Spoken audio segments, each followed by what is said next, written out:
ಸ್ಪರ್ಧಾ ವಿದ್ಯಾಲಯಕ್ಕೆ ಎಲ್ಲರಿಗೂ ಸ್ವಾಗತ. ಇವತ್ತಿನ ಈ ವಿಶ್ಲೇಷಣೆಯಲ್ಲಿ ನಾವು ಫೆಬ್ರವರಿ 6 ಮತ್ತು 7, 2026ರ ಪ್ರಮುಖ ಪ್ರಚಲಿತ ವಿದ್ಯಮಾನಗಳನ್ನು ನೋಡೋಣ. ಸ್ಪರ್ಧಾತ್ಮಕ ಪರೀಕ್ಷೆಗಳ ದೃಷ್ಟಿಯಿಂದ ಬಹಳ ಮುಖ್ಯವಾದ 10 ಪ್ರಶ್ನೆಗಳು ಮತ್ತೆ ಅದಕ್ಕೆ ಸಂಬಂಧಪಟ್ಟ ಸಂಪೂರ್ಣ ವಿವರ ಇಲ್ಲಿದೆ. ಸರಿ, ಇವತ್ತು ನಾವು ಏನೆಲ್ಲ ನೋಡ್ತೀವಿ ಅಂದ್ರೆ, ಮೊದಲು ಪ್ರಮುಖ ಪ್ರಶ್ನೋತ್ತರಗಳನ್ನ ವಿವರವಾಗಿ ಚರ್ಚೆ ಮಾಡೋಣ. ಆಮೇಲೆ ಪರೀಕ್ಷೆಗೆ ಬೇಕಾದ ಕೆಲವು ಮುಖ್ಯ ಪಾಯಿಂಟ್ಸ್ ಅನ್ನ ಬೇಗ ರಿವೈಸ್ ಮಾಡೋಣ. ಮತ್ತು ಕೊನೆಯಲ್ಲಿ ನಿಮಗಾಗಿ ಒಂದು ಇಂಟ್ರೆಸ್ಟಿಂಗ್ ಪ್ರಶ್ನೆ ಕಾಯ್ತಾ ಇದೆ. ಹಾಗಾದ್ರೆ ನಮ್ಮ ಮುಖ್ಯ ವಿಭಾಗ ಶುರು ಮಾಡೋಣ ಅಲ್ವಾ? ಇಲ್ಲಿ ಪ್ರತಿಯೊಂದು ಪ್ರಶ್ನೆಗೂ ನಾನು ಉತ್ತರ ಹೇಳೋಕೆ ಮುಂಚೆ ನೀವೇ ಸರಿಯಾದ ಉತ್ತರ ಯಾವುದು ಅಂತ ಗೆಸ್ ಮಾಡೋಕೆ ಟ್ರೈ ಮಾಡಿ. ನಿಮ್ಮ ಜ್ಞಾನವನ್ನು ಪರೀಕ್ಷೆ ಮಾಡ್ಕೊಳ್ಳೋಕೆ ಇದೊಂದು ಒಳ್ಳೆಯ ಅವಕಾಶ. ಮೊದಲನೇ ಪ್ರಶ್ನೆ ಕ್ರಿಕೆಟ್ ಪ್ರಿಯರಿಗಾಗಿ. 2026ರ ಐಸಿಸಿ ಅಂಡರ್-19 ಕ್ರಿಕೆಟ್ ವಿಶ್ವಕಪ್ ಫೈನಲ್ನಲ್ಲಿ ನಮ್ಮ ಭಾರತ ತಂಡ ಯಾವ ತಂಡವನ್ನ ಸೋಲಿಸಿ ಗೆದ್ದು ಬೀಗಿತು? ಆಪ್ಷನ್ಸ್ ನೋಡಿ: ಆಸ್ಟ್ರೇಲಿಯಾ, ದಕ್ಷಿಣ ಆಫ್ರಿಕಾ, ಇಂಗ್ಲೆಂಡ್ ಅಥವಾ ನ್ಯೂಜಿಲೆಂಡ್. ಯೋಚನೆ ಮಾಡಿ. ಸರಿಯಾದ ಉತ್ತರ ಆಪ್ಷನ್ ಸಿ, ಇಂಗ್ಲೆಂಡ್. ಹೌದು, ಭಾರತ 100 ರನ್ಗಳ ಭರ್ಜರಿ ಜಯದೊಂದಿಗೆ 6ನೇ ಬಾರಿಗೆ ಚಾಂಪಿಯನ್ ಪಟ್ಟಕ್ಕೇರಿದೆ. 6ನೇ ಬಾರಿ ಅಂದ್ರೆ ಸುಮ್ನೆನಾ? ಈ ಪಂದ್ಯದ ಹೈಲೈಟ್ ಅಂದ್ರೆ ಕೇವಲ 14 ವರ್ಷದ ವೈಭವ್ ಸೂರ್ಯವಂಶಿ ಆಡಿದ್ದ 175 ರನ್ಗಳ ದಾಖಲೆಯ ಇನ್ನಿಂಗ್ಸ್. ಅಂದ್ಹಾಗೆ ಕ್ರಿಕೆಟ್ ವಿಷಯ ಬಂದಿರೋದ್ರಿಂದ ಇನ್ನೊಂದು ಖುಷಿ ಸುದ್ದಿ ಅಂದ್ರೆ WPL 2026ರಲ್ಲಿ ನಮ್ಮ RCB ಮಹಿಳಾ ತಂಡ ಕೂಡ ಡೆಲ್ಲಿ ಕ್ಯಾಪಿಟಲ್ಸ್ ತಂಡವನ್ನ ಸೋಲಿಸಿ ಟ್ರೋಫಿ ಗೆದ್ದಿದೆ. ಸರಿ, ಮುಂದಿನ ಪ್ರಶ್ನೆ ನೋಡೋಣ. ಸಾಗರ್ ನಿಧಿ ಈ ಹೆಸರು ಇತ್ತೀಚೆಗೆ ಸುದ್ದಿಯಲ್ಲಿತ್ತು. ಹಾಗಿದ್ರೆ ಇದು ಯಾವ ರೀತಿಯ ಹಡಗು? ಇದೊಂದು ಯುದ್ಧ ಹಡಗ, ಮೀನುಗಾರಿಕಾ ಹಡಗ, ಸಂಶೋಧನಾ ಹಡಗ ಅಥವಾ ಸರಕು ಸಾಗಣೆ ಹಡಗ? ಯಾವುದು ಸರಿ? ಸರಿಯಾದ ಉತ್ತರ ಆಪ್ಷನ್ ಸಿ, ಇದೊಂದು ಸಾಗರ ಸಂಶೋಧನಾ ಹಡಗು. ಸಾಗರ್ ನಿಧಿ ಇದೆಯಲ್ಲ, ಇದೊಂದು ತುಂಬಾನೇ ಅಡ್ವಾನ್ಸ್ಡ್ ರಿಸರ್ಚ್ ವೆಸೆಲ್. ಇದು ಭಾರತದ ಮಹತ್ವಾಕಾಂಕ್ಷಿ ಡೀಪ್ ಓಷನ್ ಮಿಷನ್ ಮತ್ತು ನಮ್ಮ ಸಾಗರ ಸಂಪನ್ಮೂಲಗಳನ್ನ ಬಳಸಿಕೊಳ್ಳುವ ಬ್ಲೂ ಎಕಾನಮಿ ಯೋಜನೆಗಳಿಗೆ ಒಂದು ರೀತಿ ಬೆನ್ನೆಲು ಬಿದ್ದ ಹಾಗೆ. ಇದನ್ನು ಚೆನ್ನೈನಲ್ಲಿರುವ NIOT ಅಂದ್ರೆ national institute of ocean technology ನಿರ್ವಹಿಸುತ್ತೆ. ಈಗ ನಾವು ಅಂತಾರಾಷ್ಟ್ರೀಯ ವ್ಯಾಪಾರದ ಬಗ್ಗೆ ಮಾತಾಡೋಣ. ಭಾರತ ಅಮೆರಿಕ ನಡುವಿನ ವ್ಯಾಪಾರ ಒಪ್ಪಂದದಲ್ಲಿ ನಮ್ಮ ಕೃಷಿ ವಲಯಕ್ಕೆ ಸಂಬಂಧಪಟ್ಟ ಹಾಗೆ ಭಾರತ ಯಾವ ನಿಲುವನ್ನು ತಗೊಂಡಿದೆ? ಇದು ನಮ್ಮ ರೈತರ ದೃಷ್ಟಿಯಿಂದ ಬಹಳ ಮುಖ್ಯವಾದ ಪ್ರಶ್ನೆ. ಸರಿಯಾದ ಉತ್ತರ ಆಪ್ಷನ್ ಸಿ, ಯಾವುದೇ ರಿಯಾಯಿತಿ ನೀಡಿಲ್ಲ. ಹೌದು, ಈ ವಿಷಯದಲ್ಲಿ ಭಾರತ ತುಂಬಾ ಸ್ಪಷ್ಟವಾದ ನಿಲುವನ್ನ ತಗೊಂಡಿದೆ. ಯಾಕಂದ್ರೆ ನಮ್ಮ ದೇಶದ ರೈತರ ಹಿತಾಸಕ್ತಿಯನ್ನ ಕಾಪಾಡೋದು ಸರ್ಕಾರದ ಮೊದಲ ಆದ್ಯತೆ. ಇಲ್ಲಿ ಸ್ಲೈಡಲ್ಲಿ ನೋಡ್ತಾ ಇರಬಹುದು, ಸೆಲೆರಿ, ಮೆಂತ್ಯ, ಅಜ್ವೈನ್, ಗಸಗಸೆ, ಈರುಳ್ಳಿ, ಅಣಬೆ, ಬಟಾಣಿ, ಸಿಟ್ರಸ್ ಹಣ್ಣುಗಳು, ಸ್ಟ್ರಾಬೆರಿಗಳು, ಈ ರೀತಿಯ ಹಲವು ಉತ್ಪನ್ನಗಳ ಆಮದಿಗೆ ಯಾವುದೇ ರೀತಿ ರಿಯಾಯಿತಿ ಕೊಟ್ಟಿಲ್ಲ.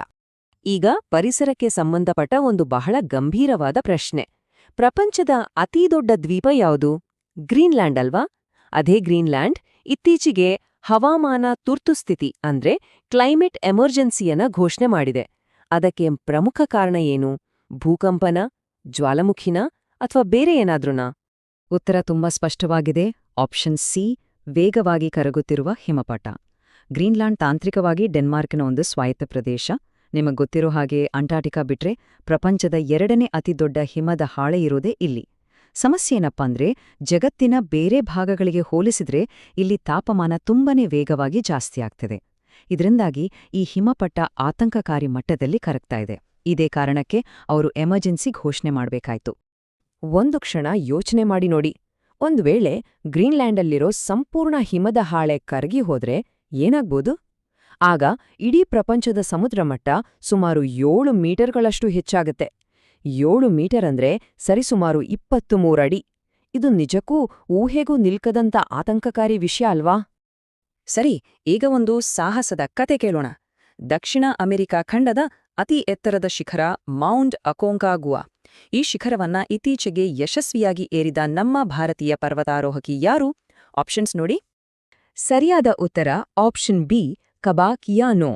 ಇವರು ಅರುಣಾಚಲ ಪ್ರದೇಶದವರು. ಅರ್ಜೆಂಟೀನಾದಲ್ಲಿರೋ ಈ ಬೃಹತ್ ಶಿಖರವನ್ನ ಏರಿ ದೇಶಕ್ಕೆ ಕೀರ್ತಿ ತಂದಿದ್ದಾರೆ. ಮೌಂಟ್ ಅಕೋಂಕಾಗುವಾ ಬಗ್ಗೆ ಇನ್ನೊಂದು ವಿಶೇಷತೆ ಇದೆ. ಇದು ದಕ್ಷಿಣ ಅಮೆರಿಕದ ಅತಿ ಎತ್ತರದ ಶಿಖರ ಅನ್ನೋದು ಮಾತ್ರ ಅಲ್ಲ, ಇದು ಪ್ರಪಂಚದ 7 ಖಂಡಗಳ ಅತಿ ಎತ್ತರದ ಶಿಖರಗಳನ್ನ ಏರುವ 7 ಸಮ್ಮಿಟ್ಸ್ ಚಾಲೆಂಜ್ ಇದೆಯಲ್ಲ, ಅದರ ಒಂದು ಪ್ರಮುಖ ಭಾಗ ಕೂಡ ಹೌದು. ಮುಂದಿನ ಪ್ರಶ್ನೆ ಸಿನಿಮಾ ಪ್ರಿಯರಿಗಾಗಿ. ನಮ್ಮ ಬೆಂಗಳೂರಿನಲ್ಲಿ ನಡೆದ 17ನೇ ಅಂತಾರಾಷ್ಟ್ರೀಯ ಚಲನಚಿತ್ರೋತ್ಸವ ಅಂದ್ರೆ ಬಿಫೆಸ್ 2026ರಲ್ಲಿ ಜಪಾನ್ ದೇಶದ ದ ಲಾಸ್ಟ್ ಲ್ಯಾಂಡ್ ಅನ್ನೋ ಚಿತ್ರ ಒಂದು ಪ್ರಮುಖ ಪ್ರಶಸ್ತಿಯನ್ನ ಗೆದ್ದುಕೊಂಡಿದೆ. ಅದು ಯಾವ ಪ್ರಶಸ್ತಿ? ಉತ್ತರ ಆಪ್ಷನ್ ಸಿ, ಅತ್ಯುತ್ತಮ ಏಷ್ಯನ್ ಚಿತ್ರ. ಹೌದು, ಬೆಂಗಳೂರಿನಲ್ಲಿ ನಡೆದ 17ನೇ ಬಿಫೆಸ್ 2026ರಲ್ಲಿ ಜಪಾನಿನ the last land Chitra Asian ಸ್ಪರ್ಧಾ ವಿಭಾಗದಲ್ಲಿ ಅತ್ಯುತ್ತಮ ಚಿತ್ರ ಪ್ರಶಸ್ತಿಯನ್ನ ತನ್ನದಾಗಿಸಿಕೊಂಡಿದೆ. ಈಗ ನಮ್ಮ ದೇಶದ ಸಂಸ್ಕೃತಿಗೆ ಸಂಬಂಧಪಟ್ಟ ಒಂದು ಪ್ರಶ್ನೆ. ಛತ್ತೀಸ್ಗಢದ ಬಸ್ತರ್ ಪ್ರದೇಶದಲ್ಲಿ ನಡೆದ ಬಸ್ತರ್ ಪಾಂಡುಮ್ 2026 ಅನ್ನೋ ಒಂದು ದೊಡ್ಡ ಕಾರ್ಯಕ್ರಮವನ್ನ ಉದ್ಘಾಟಿಸಿದ ಗಣ್ಯಾತಿಗಣ್ಯರು ಯಾರು? ಸರಿಯಾದ ಉತ್ತರ ಆಪ್ಷನ್ ಸಿ, ನಮ್ಮ ರಾಷ್ಟ್ರಪತಿ ಶ್ರೀಮತಿ ದ್ರೌಪದಿ ಮುರ್ಮು ಅವರು. ಹೌದು, ಭಾರತದ ರಾಷ್ಟ್ರಪತಿಯವರೇ ಜಗದಲ್ಪುರದಲ್ಲಿ ಈ ಕಾರ್ಯಕ್ರಮವನ್ನ ಉದ್ಘಾಟನೆ ಮಾಡಿದ್ರು. ಇಲ್ಲಿ ಪಾಂಡುಮ್ ಅನ್ನೋ ಪದಕ್ಕೆ ಒಂದು ವಿಶೇಷವಾದ ಅರ್ಥ ಇದೆ. ರಾಷ್ಟ್ರಪತಿಗಳು ತಮ್ಮ ಭಾಷಣದಲ್ಲಿ ಹೇಳಿದ ಹಾಗೆ ಪಾಂಡುಮ್ ಅಂದ್ರೆ ಕೇವಲ ಒಂದು ಹಬ್ಬ ಅಂತಲ್ಲ, ಬದಲಿಗೆ ಬಸ್ತರ್ನ ಆದಿವಾಸಿ ಜನರ ಜೀವನ ಶೈಲಿಯೇ ಒಂದು ಹಬ್ಬ ಅನ್ನೋದರ ಸಂಕೇತ ಅದು. ಶಿಕ್ಷಣ ಕ್ಷೇತ್ರದ ನೊಬೆಲ್ ಅಂತಾನೆ ಫೇಮಸ್ ಆಗಿರೋ ಗ್ಲೋಬಲ್ ಟೀಚರ್ ಪ್ರೈಸ್ 2026 ಗೆದ್ದ ಭಾರತೀಯ ಯಾರು ಗೊತ್ತಾ? ಸರಿಯಾದ ಉತ್ತರ ರೋಬಲ್ ನಾಗಿ. ಇವರು ಒಬ್ಬ ಕಲಾವಿದೆ ಮತ್ತು ಸಮಾಜ ಸುಧಾರಕಿ. $1 ಮಿಲಿಯನ್ ಬಹುಮಾನದ ಈ ಪ್ರಶಸ್ತಿ ಗೆದ್ದು ಭಾರತಕ್ಕೆ ಹೆಮ್ಮೆ ತಂದಿದ್ದಾರೆ. ಈ 9ನೇ ಪ್ರಶ್ನೆಗೆ ಹೋಗೋಣ. ಇದು ನಮ್ಮ ದೇಶದ ರಕ್ಷಣಾ ಸಾಮರ್ಥ್ಯದ ಬಗ್ಗೆ. ಅಗ್ನಿ 3 ಕ್ಷಿಪಣಿಯ ದಾಳಿ ವ್ಯಾಪ್ತಿ ಅಂದ್ರೆ ಅದರ ರೇಂಜ್ ಎಷ್ಟು? ಸರಿಯಾದ ಉತ್ತರ ಆಯ್ಕೆ ಸಿ, 3000ದಿಂದ 3500 ಕಿಲೋಮೀಟರ್. ಇದರ ಮಹತ್ವ ಏನು ಅಂತ ನೋಡೋಣ. ಅಗ್ನಿ 3 ಡಿಆರ್ಡಿಒ ಡೆವಲಪ್ ಮಾಡಿರೋ ಒಂದು ಮಧ್ಯಮ ದೂರದ ಬ್ಯಾಲಿಸ್ಟಿಕ್ ಮಿಸೈಲ್. ಇದು ನಮ್ಮ ಡಿಫೆನ್ಸ್ ಸಿಸ್ಟಮ್ನ ಒಂದು ಪ್ರಮುಖ ಪಿಲ್ಲರ್. 3500 ಕಿಲೋಮೀಟರ್ ರೇಂಜ್ ಇರೋದ್ರಿಂದ ಇದು ನಮ್ಮ ಕ್ರೆಡಿಬಲ್ ನ್ಯೂಕ್ಲಿಯರ್ ಡಿಟರೆನ್ಸ್ ಅನ್ನ ಬಲಪಡಿಸುತ್ತೆ. ಸರಳವಾಗಿ ಹೇಳೋದಾದ್ರೆ, ಯಾವುದೇ ದೇಶ ನಮ್ಮ ಮೇಲೆ ದಾಳಿ ಮಾಡೋಕೆ ಮುಂಚೆ 10 ಸಲ ಯೋಚನೆ ಮಾಡಬೇಕು. ಅಂತಹ ಒಂದು ಶಕ್ತಿ ಇದು. ಮತ್ತೆ ಇವತ್ತಿನ ಕೊನೆಯ ಪ್ರಶ್ನೆ. ಇದು ನಮ್ಮ ದೇಶದ ಎಕಾನಮಿಗೆ ಸಂಬಂಧಿಸಿದ್ದು. ಕೇಂದ್ರ ಸರ್ಕಾರದ ಬಜೆಟ್ ಪ್ರಕಾರ ಒಂದು ವರ್ಷದ ಒಟ್ಟು ಅಂದಾಜು ವೆಚ್ಚ ಎಷ್ಟು?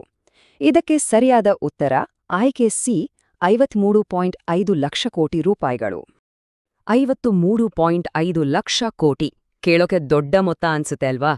ಈ ಹಣಕಾಸು ವರ್ಷದಲ್ಲಿ ದೇಶದ ಅಭಿವೃದ್ಧಿಗೆ, ರಸ್ತೆ, ಸೇತುವೆಗಳಂತಹ ಮೂಲ ಸೌಕರ್ಯಕ್ಕೆ, ಕಲ್ಯಾಣ ಯೋಜನೆಗಳಿಗೆ ಮತ್ತೆ ನಮ್ಮ ಸೈನಿಕರಿಗಾಗಿ, ರಕ್ಷಣೆಗಾಗಿ ಸರ್ಕಾರ ಮಾಡುವ ಒಟ್ಟು ಖರ್ಚು ಈ ಮೊತ್ತ. ಇದರಲ್ಲಿ ರೆವೆನ್ಯೂ ಮತ್ತೆ ಕ್ಯಾಪಿಟಲ್ ಎಕ್ಸ್ಪೆಂಡಿಚರ್ ಎರಡೂ ಸೇರಿರತ್ತೆ. ಕೆಲವು ಪ್ರಮುಖ ಅಂಶಗಳು. ಮೊದಲನೇದಾಗಿ, ಕರ್ನಾಟಕ ನಾಡುಗೀತೆಯನ್ನ ಇನ್ನು ಮುಂದೆ 2 ನಿಮಿಷ 30 ಸೆಕೆಂಡ್ಗಳಲ್ಲಿಯೇ ಹಾಡಬೇಕು. ಇದು ಹೈಕೋರ್ಟ್ ಆದೇಶ. ಎರಡನೇದು, ದೆಹಲಿಯಲ್ಲಿ ಮಾನವನಿಗೆ ಬರುವ ರೇಬೀಸ್ ಕಾಯಿಲೆಯನ್ನ ನೋಟಿಫಿಯಬಲ್ ರೋಗ ಅಂತ ಘೋಷಣೆ ಮಾಡಲಾಗಿದೆ. ಮೂರನೇದು, ಬಿಸಿ ನೀರು ತಣ್ಣೀರಿಗಿಂತ ವೇಗವಾಗಿ ಗಟ್ಟಿಯಾಗುವ ಎಂಪೆಂಬಾ ಎಫೆಕ್ಟ್ ಬಗ್ಗೆ ಕೇಳಿದಿರಾ? ಅದರ ಬಗ್ಗೆ ಇತ್ತೀಚೆಗೆ ಚರ್ಚೆಯಾಗಿದೆ. ನಾಲ್ಕನೇದು, ರಾಷ್ಟ್ರೀಯ ಜವಳಿ ಸಭೆ ಅಸ್ಸಾಂನ ಗುವಾಹಟಿಯಲ್ಲಿ ನಡೆತು. 5ನೇ ಪಾಯಿಂಟ್, ಹೊಸ ಕೀಟನಾಶಕಗಳ ಮಸೂದೆ 2025 ಹಳೆ 1968ರ ಕಾಯ್ದೆಯನ್ನ ಬದಲಾಯಿಸಲಿದೆ. 6ನೇದು, ಸಿದ್ದರಾಮಯ್ಯನವರು ಕರ್ನಾಟಕದ ಇತಿಹಾಸದಲ್ಲಿಯೇ ಅತಿ ದೀರ್ಘಾವಧಿ ಸೇವೆ ಸಲ್ಲಿಸಿದ ಮುಖ್ಯಮಂತ್ರಿಯಾಗಿದ್ದಾರೆ. 7ನೇದು, ಸಿಂಗ್ ಡಾನ್ಸ್ ಆ್ಯಂಡ್ ಲೀಡ್ ಅನ್ನೋ ಪುಸ್ತಕವನ್ನ ನಮ್ಮ ಉಪರಾಷ್ಟ್ರಪತಿಗಳು ಬಿಡುಗಡೆ ಮಾಡಿದ್ದಾರೆ. ಮತ್ತು ಕೊನೆಯದಾಗಿ, ಬಲ್ಗೇರಿಯಾ ದೇಶ ಜನವರಿ 1, 2026ರಿಂದ ಅಧಿಕೃತವಾಗಿ ಯೂರೋ ಕರೆನ್ಸಿಯನ್ನ ಬಳಸಲಿದೆ. ಸರಿ, ಇವತ್ತಿನ ಈ ವಿಶ್ಲೇಷಣೆಯನ್ನ ಮುಗಿಸೋಕೆ ಮುಂಚೆ ನಿಮಗಾಗಿ ಒಂದು ಚಿಕ್ಕ ಪ್ರಶ್ನೆ. ನಮ್ಮ ಪಶ್ಚಿಮ ಘಟ್ಟಗಳು ಭಾರತದ ಎಷ್ಟು ರಾಜ್ಯಗಳಲ್ಲಿ ಹರಡಿಕೊಂಡಿವೆ? ಯೋಚನೆ ಮಾಡಿ ನಿಮ್ಮ ಉತ್ತರಗಳನ್ನ ಕೆಳಗೆ ಕಾಮೆಂಟ್ ಬಾಕ್ಸಲ್ಲಿ ಖಂಡಿತ ತಿಳಿಸಿ. ಮತ್ತೊಂದು ಇಂಟ್ರೆಸ್ಟಿಂಗ್ ವಿಷಯದ ಜೊತೆಗೆ ಮುಂದಿನ ವಿಶ್ಲೇಷಣೆಯಲ್ಲಿ ಮತ್ತೆ ಭೇಟಿಯಾಗೋಣ. ಎಲ್ಲರಿಗೂ ಧನ್ಯವಾದಗಳು.